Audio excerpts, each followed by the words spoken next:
Bueno, aquí nos encontramos de nuevo para continuar con este aporte que quiero hacer para el grupo de Libre de Benzodiazepinas. Recuerden que en el otro video estuvimos hablando un poco de lo que era cómo uno evaluaba las circunstancias y cómo esto generaba la ansiedad, que esta en sí misma no tiene nada malo y que en alguna medida nuestra interpretación o calificación del hecho podía incrementar la ansiedad. En este video lo que quiero mostrarles, o por lo menos informarles, es el hecho de cómo funciona parte del cerebro y por qué las benzodiazepinas actúan y por qué nos generan a veces, la mayoría de las veces, adicción, y cómo podría ser importante ese conocimiento para poder discontinuar el uso y poder resolver el problema.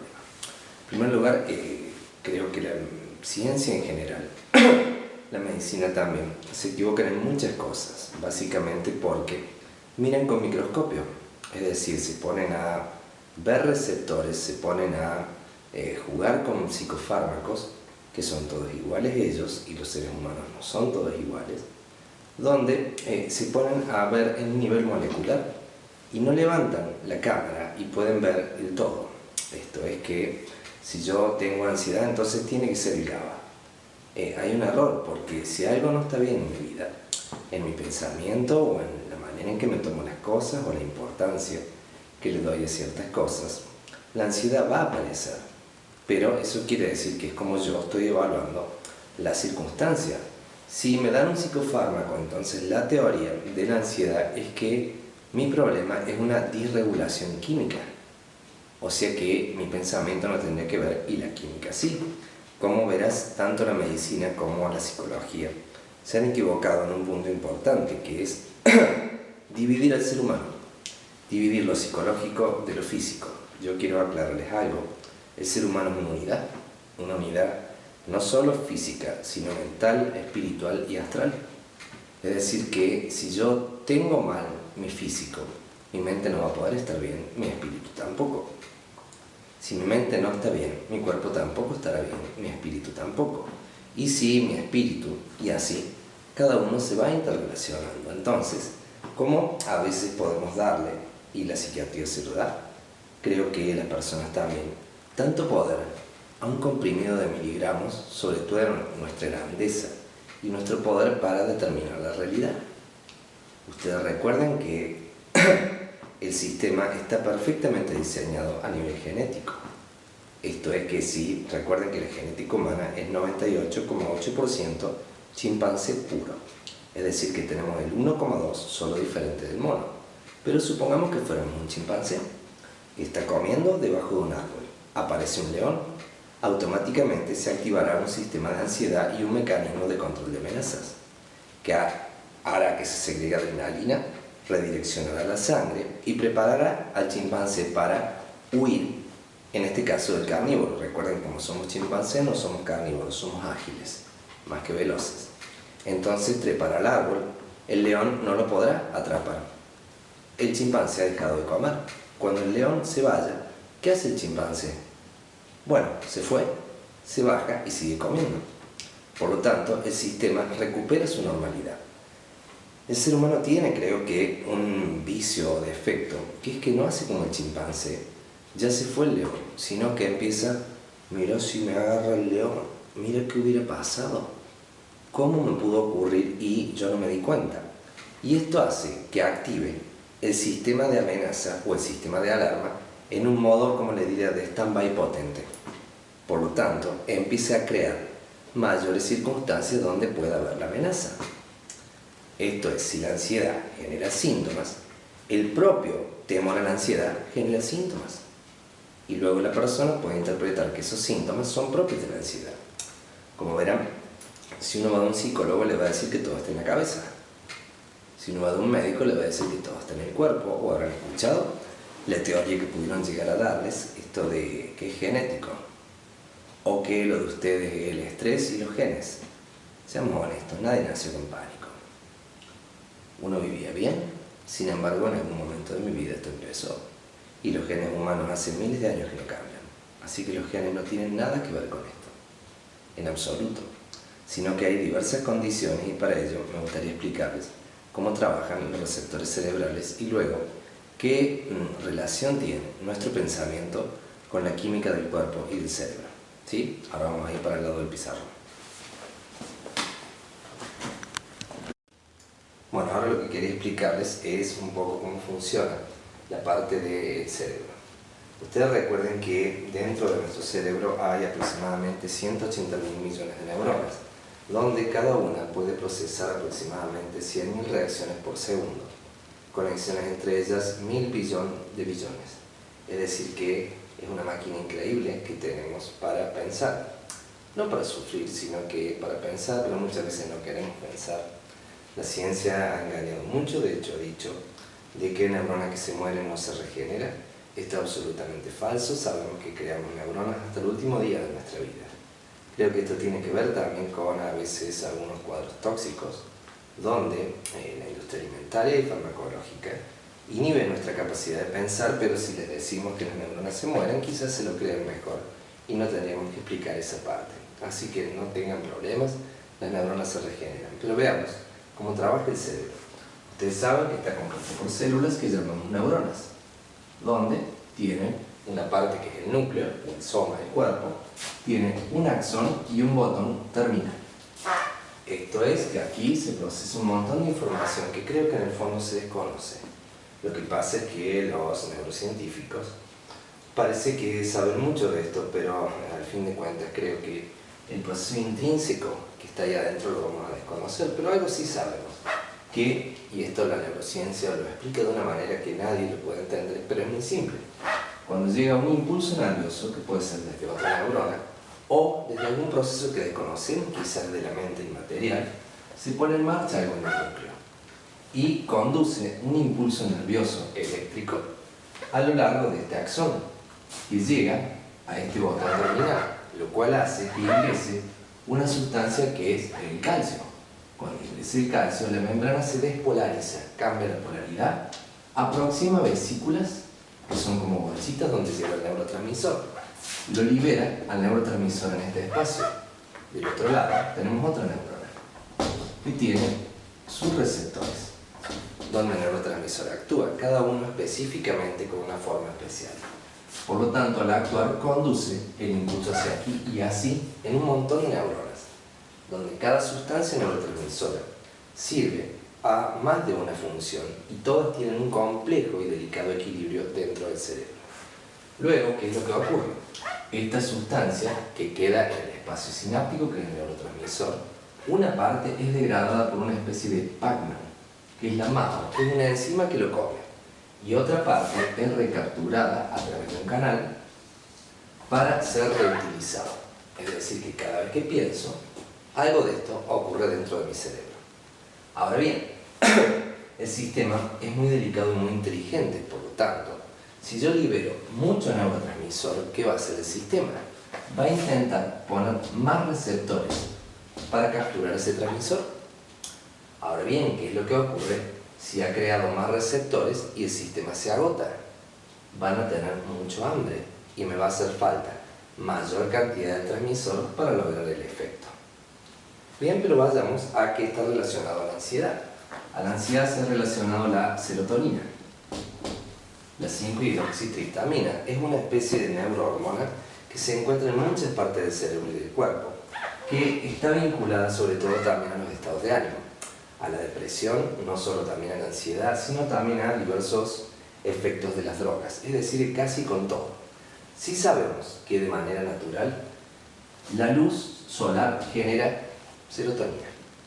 Si ustedes se despiertan en el horario habitual, en el horario en el cual el cuerpo funciona, que es con el primer rayo de luz a las 6 de la mañana, se segrega adrenalina y cortisol para producir el despertar. Pero si miran el amanecer, genera serotonina, antidepresiva. Pero, ¿qué va a pasar con esta hormona? Más a la noche se transforma en melatonina, que es la hormona del sueño y del rejuvenecimiento y la reparación, que actúa entre la hora 22 y 24 horas. Por eso van a notar ustedes que entre las 10 de la noche y las 12 de la noche se produce como una especie de decaimiento o sueño y 12 de la noche se pasa. Si quieren rejuvenecer y quieren reparar bien el cuerpo, permanezcan acostados entre las 2 y las 24, digamos, entre las 22 y las 24 horas, perdón, con los ojos cerrados y sin luz. Recuerden que es fotosensible. Si prenden la luz, se elimina la hormona. Quédense acostados, aunque no duerman, en posición horizontal, sin luz, y van a experimentar el 95% de los efectos reparatorios. Hagan la prueba. Acuéstense, aunque sea una hora, de 11 a 12, quédense acostados y fíjense la piel, cómo empieza a ponerse y cómo empiezan a rejuvenecer. Recuerden que el cuerpo lleva ritmos y ciclos que tienen horarios específicos. Supongamos, si yo agarro de 22 a 24, produce rejuvenecimiento y reparación. Por eso, si alguna vez están enfermos con un resfrío o alguna bacteria, si va a hacer fiebre, la va a intentar hacer en esta hora, entre las 2 y las 24 horas. Recuerden que la fiebre no daña a nadie. La temperatura óptima de reparación del cuerpo de las enzimas metabólicas es 38 grados. No se va a prender fuego ni quiere suicidarse, no se preocupen. Pero supongamos que yo no me acuesto en esta hora. Recuerden que de 12 a 2 y media, 3 de la mañana, realiza la tarea hepática.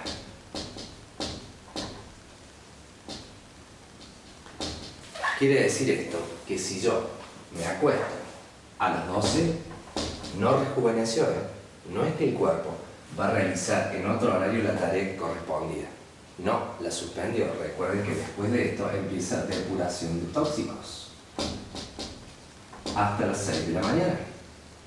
Quiere decir que si yo me acosté a las 3 de la mañana, no rejuveneció, no hizo tarea hepática y sigue depuración de tóxicos. Si se duermen a las 6 de la mañana, no hizo ninguna. Por lo tanto, si de noche permanecen despiertos y durante el día duermen, no reparan. Por eso habrán notado que las personas que trabajan fundamentalmente de noche envejecen mucho más rápido. Les aclaro algo, y que tiene que ver con la serotonina y la ansiedad, que si yo no respeto ciertos ciclos, el cuerpo empieza en un estado de desorden. Por lo tanto, va a intentar, para funcionar, supónganse que yo me acuesto a las 6, pero a las 6 segrega adrenalina. ¿No vieron cuando pasan de largo y no duermen? La taquicardia y el estado de alerta que tienen es porque segrega adrenalina para mantenerme despierto. Por lo tanto, les sugiero que traten de respetar los ciclos que tiene el cuerpo y van a notar un montón de bienestar en esta máquina increíble que tienen, que es el cuerpo. Cuando el cuerpo está bien, la mente es mucho más fácil de manejar. ¿Por qué les decía lo de la serotonina? Porque si yo no duermo durante la noche, durante el día no la produce y a la noche no tengo melatonina. Por lo tanto, muchos casos de insomnio son por falta de luz natural. Esto es como la persona durante el día no se expone a luz natural, no puede crear la melatonina, por lo tanto de noche no puede dormir.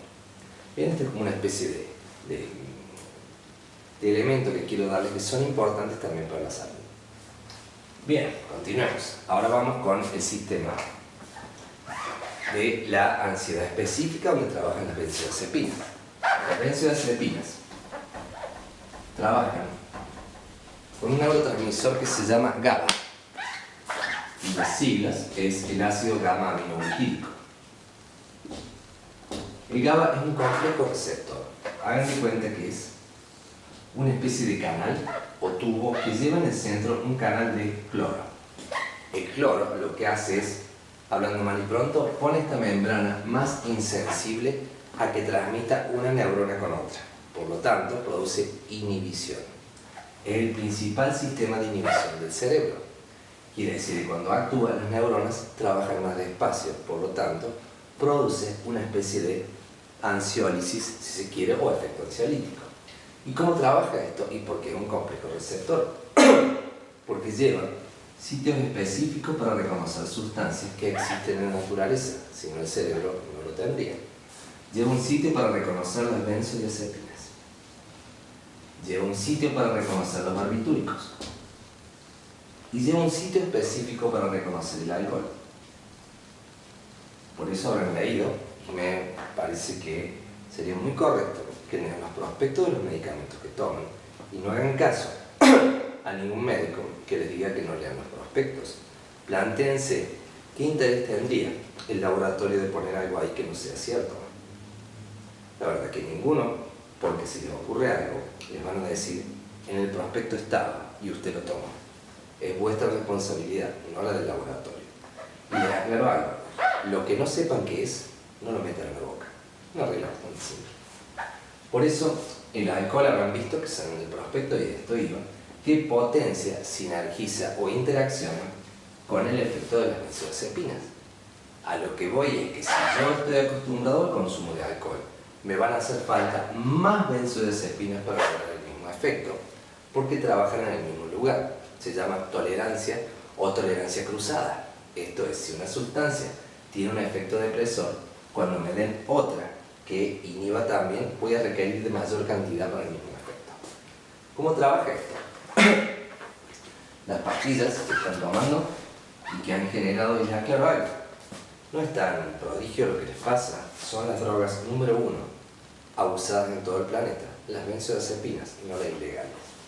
Por lo tanto, ¿cómo trabajan estas? Estas no agregan nada en el cerebro, no ponen un neurotransmisor.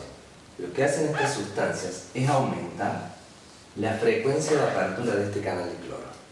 Esto es que supongamos, la velocidad normal de apertura es esta, donde entra cloro. Entra cloro y se produce la inhibición. Cuando yo tomo una benzodiazepina, aumenta la frecuencia de apertura. El canal se pone más veloz, por lo tanto, aumenta la inhibición. Pero recuerden que lo están haciendo a través de un mecanismo externo, no uno natural. Por lo tanto, el cuerpo lleva una inteligencia y un inventario para recuperar siempre su estado de naturalidad. Esto es, apenas la ingiero, el cuerpo ya está haciendo algo para sacarla. Y cuando la termine de sacar, todo el sistema va a tener que compensar eso. Por eso ustedes verán que una droga que produce excitación, ¿cuál es el estado de reposición cuando se va? El opuesto. Por lo tanto, si yo ingiero una droga cuyo efecto es ansiolítico, ¿cuál va a ser el efecto cuando se me vaya? Ansiogénico. Por lo tanto, va a tener que ingerir otra, ahora por el efecto de la droga. Pero ahora bien, ¿qué pasa con esta sustancia cuando yo la ingiero? Tiene una molécula de reconocimiento para el sitio específico, por lo tanto, cuando yo la ingiero aproximadamente en de 20 a 40 minutos, se va a absorber en el estómago, pasa al intestino, el hígado se va a distribuir, llega al cerebro, pasa a la barrera hematoencefálica y tiene la formita, vamos a poner esta forma. Por lo tanto, cuando ingresa la benzodiazepina, se une y hace el efecto de mayor apertura. Lo cual va a ser genial para ustedes y van a tener la sensación de que esto está bárbaro. Pero recuerden algo, este es el principal sistema de inhibición del cerebro. Es hiper rápido en cuanto a cambiar de modulación. ¿Por qué? Porque es vital para nuestra supervivencia. Imagínense que esto se desequilibra, estamos dormidos, te come un león. Por lo tanto, el cuerpo lleva una inteligencia para eso. No, esto rápidamente tiene que cambiar. Entonces, cuando lo voy tomando, el sistema dice, ¿qué demonios está pasando? Me meten algo que es tóxico. Por eso el cuerpo intenta deshacerse de ello naturalmente. Y va a intentar protegerse. ¿Qué va a hacer? Este mecanismo de forma igual y de efecto se llama agonista. Al poquito tiempo que lo ingiero, lo que va a hacer el receptor es modificar la forma para cerrar un poco esa apertura que tiene aquí a la mitad. Por lo tanto, me va a quedar la mitad del sitio para poder actuar con esta molécula. ¿Qué voy a tener que hacer? Subir la dosis. Se va llamando tolerancia. Entonces, me hace falta no 0,5 sino 1 miligramo para lograr la misma velocidad de apertura. Al levantar la dosis, el sistema dice, no, yo había tomado una decisión, ahora me aumento la dosis. ¿Qué haces? Bloquearle la entrada. Directamente la bloquea, pierdo el efecto. Pero uno dice, bueno, voy a ingerir mayor cantidad, algo de efecto van a tener. Lo que va a hacer el receptor para compensar eso es transformarse en un antagonista. Esto es, ahora, directamente lo bloquea, pierdo todo el efecto. Si continúo, cosa que pasa con el Trapax y el Lorazepam, que ahí vi uno que había hecho una consulta, se transforma en un agonista inverso. Esto es que la droga en vez de unirse a hacer efecto ansiolítico, ahora me produce un efecto ansiogénico. Por eso verán en las personas de avanzada edad, sobre todo en gerontología, los ansiolíticos producen un efecto de excitación y de agresividad. Provoca exactamente el efecto opuesto que se busca. Pero imagínense que Big Pharma con esto debe estar muy contento, cada vez venden más. Ahora bien, ¿qué es lo que ocurre con todo esto? Porque esta es la parte neuroquímica, pero también les dije que soy una unidad psicológica y una unidad espiritual. Y en la medida en que yo me pongo ansioso, creo sustancias específicas para que esto trabaje menos. Se llaman beta-carbolinas o ligandos endógenos. Esto es, puede haber un ladrón, algo me va a pasar. El cuerpo fabrica una sustancia para que este canal directamente se cierre, para que yo pueda estar en estado de alerta. Y cuando yo determino, no pasa nada, listo, fabricar otra sustancia para compensar el mecanismo. Eso es el funcionamiento que tiene en estado de normalidad. Pero recuerden que este sistema de inhibición es hiperrápido. Por lo tanto, se ha investigado que cambia su configuración aproximadamente en 40 minutos. Y un turnover completo de receptores, un lavaje completo en 4 semanas. Vayan teniendo en cuenta estos tiempos, sobre todo aquellas personas que a veces leen informes y donde les dicen que pueden llevar meses en dejar un medicamento. Cuidado con el lavado del cerebro. Tan solo en 4 semanas tienen receptores nuevos. ¿Cómo puede ser que estén acostumbrados a lo anterior? Y parece algo irónico, ¿no? 4 semanas. En 28 días. Hay algo más que tiene 28 días. El ciclo de la luna. Algo más que tiene 28 días. El ciclo de la mujer. Y hay algo más que lleva 28 días.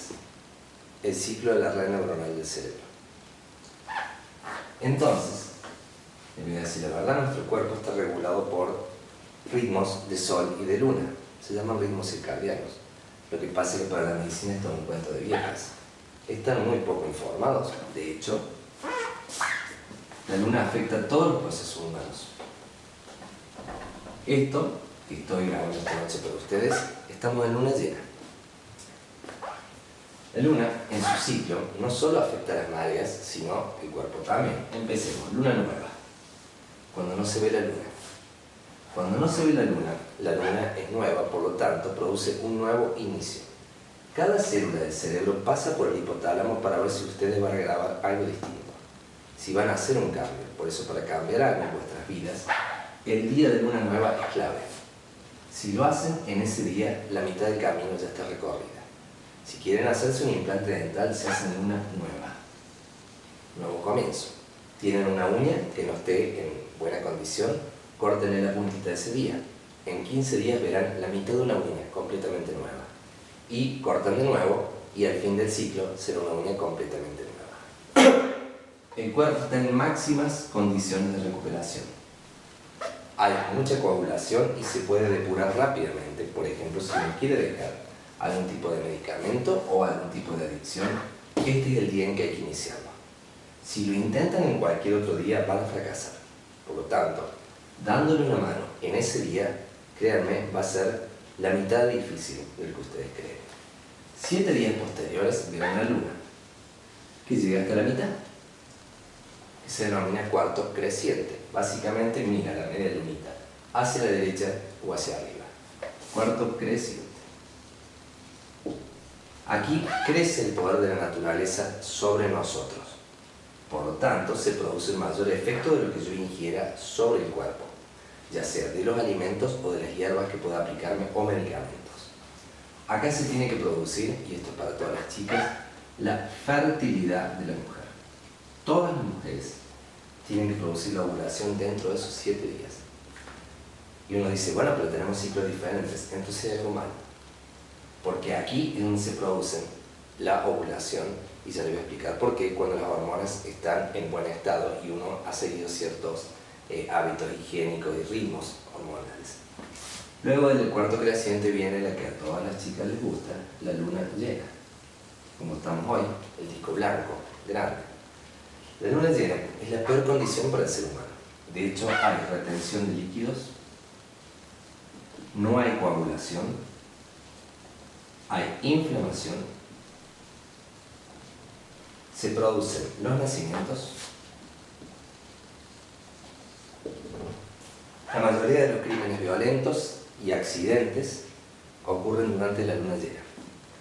Por lo tanto, de ahí viene el término lunáticos. Alguna vez lo habrán escuchado para describir el estado emocional de las personas en luna llena. De hecho, muchas crisis emocionales, los que trabajan más en salud mental lo sabemos, y los que hayan estado con vida y sean observables también, en luna llena se producen la mayoría de las peleas y crisis de parejas o crisis individuales.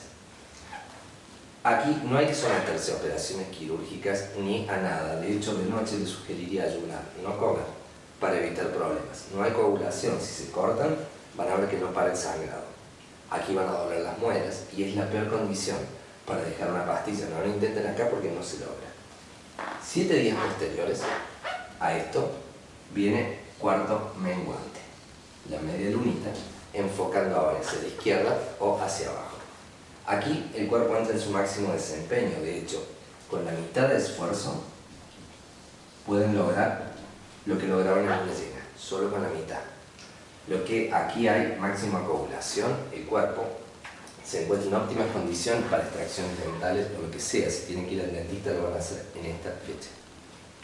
¿Sí? Entonces ahora estamos en luna llena, peor condición, así que las chicas muy románticas, pero creo que les han lavado el cerebro y se nos han insertado desde los malditos cuentos de Disney hasta otras cosas. Bueno, aparte de este tema de las princesas y las reinas, cuando en realidad nacimos para ser esclavos. Estamos intentando liberarnos. Pero vieron la luna llena, el lobo y toda esa cosa.